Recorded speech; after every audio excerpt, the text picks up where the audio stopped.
বিসমিল্লাহির রাহমানির রাহিম। পরম করুণাময় অতি দয়ালু আল্লাহর নামে। পাশামাহুমায়ে ইন্নি লাকুমা লামিনান নাছিহীন। আর সে তাদের নিকট শপথ করল যে, নিশ্চয় আমি তোমাদের উভয়ের জন্য কল্যাণকামীদের একজন। ফাদাল্লাহুমা বিগুরুরিন ফালাম্মা জাকবাস সাজবারতা বাদাত লাহুমা শাওয়াতুহুমাত বোয়াফিকা ইয়াকচিফানি আলাইহিমা মিও অরাকবিল জান্নাহ অনাদাহুমা রব্বুহুমা আলাম আনহাকুমা আন তিলকুমাস সাজবারতি আকুল লাকুমায়ে ইন্নাস শাইতপোয়ানা লাকুমা আদুয়ুম মুবিন। অতঃপর সে তাদেরকে প্রতারণার মাধ্যমে পদস্খলিত করল। তাই তারা যখন গাছটির ফল আস্বাদন করল, তাদের সামনে তাদের লজ্জাস্থান প্রকাশিত হয়ে গেল। আর তারা জান্নাতের পাতা দিয়ে নিজদেরকে ঢাকতে লাগল এবং তাদের রব তাদেরকে ডাকলেন যে, আমি কি তোমাদেরকে ওই গাছটি থেকে নিষেধ করিনি এবং তোমাদেরকে বলিনি যে নিশ্চয় শয়তান তোমাদের জন্য স্পষ্ট শত্রু।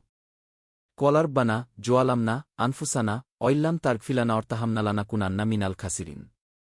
তারা বলল, হে আমাদের রব, আমরা নিজদের উপর জুলম করেছি। আর যদি আপনি আমাদেরকে ক্ষমা না করেন এবং আমাদেরকে রহম না করেন তবে অবশ্যই আমরা ক্ষতিগ্রস্তদের অন্তর্ভুক্ত হব। কলাহবিত্তুবাদবুকুম লিবাদ্দিন আদুউন অলাকুম ফিল রাদ্বি মুস্তাকবারু অমাতাউন ইলাহিন। তিনি বললেন, তোমরা নেমে যাও। তোমরা একে অপরের শত্রু এবং জমিনে তোমাদের জন্য ক্ষণস্থায়ী আবাস ও ভোগুপকরণ রয়েছে।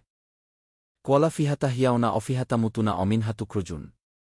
তিনি বললেন, তোমরা তাতে জীবন যাপন করবে এবং তাতে মারা যাবে। আর তা থেকে তোমাদেরকে বের করা হবে। বাংলা কুরআন শরীফ পেতে আমাদের চ্যানেলটি ফলো ও সাবস্ক্রাইব করে রাখুন।